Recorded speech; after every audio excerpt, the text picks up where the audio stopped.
Informasi lain, saudara, hujan yang mengguyur kota Padang Rabu pagi membuat banjir bandang kembali terjadi. Petugas berjibaku mengevakuasi warga yang terjebak.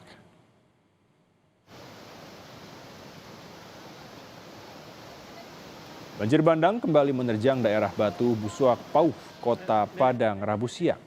Petugas personel Yonif 133 Yuda Sakti dan Kodim 0312 Kota Padang yang ada di lokasi langsung mengevakuasi ibu dan anak yang terjebak air bah yang tiba-tiba datang.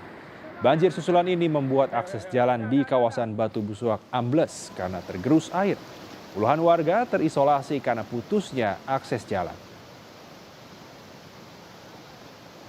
Dan minta terima kasih kepada Yuda Sakti yang telah membantu evakuasi dan sarana umum di sekitar Batu Busuk yang kena bencana ini. Warga Gampong Daya Usen, Pidijaya, Aceh membersihkan sisa-sisa padi yang tertimbun lumpur untuk kebutuhan pangan sehari-hari.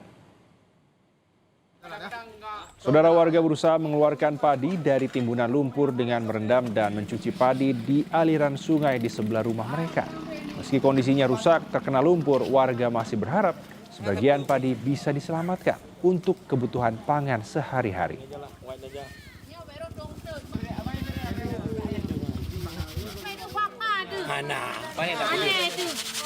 Biaya dan dikupas ya biar bersih. Itu lumpur-lumpur, lalu itu dijemur. Kalau bisa pakai dipakai, kalau nggak bisa kita jual. Nah, ada kemungkinan masih bisa dipakai ini, Bang? ada juga, tapi agak baunya nggak hilang.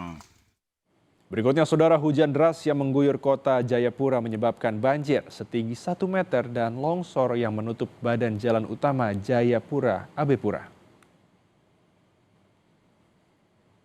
Hujan deras yang mengguyur kota Jayapura sejak Rabu malam hingga Kamis pagi menyebabkan banjir dengan ketinggian mulai dari 40 cm sampai 1 meter. Salah satunya di sepanjang ruas jalan utama Abepura menuju Kota Raja dan juga di area belakang Pasar Yutefa hingga kompleks perumahan Organda Abepura. Menurut warga, banjir seperti ini kerap terjadi saat hujan dengan intensitas tinggi karena sungai dangkal dan parit yang tersumbat sampah. Selain banjir, longsor terjadi di Jalan Ring Road Hamadi Abepura. Seorang pengendara tertimpa material longsor dan dibawa ke rumah sakit.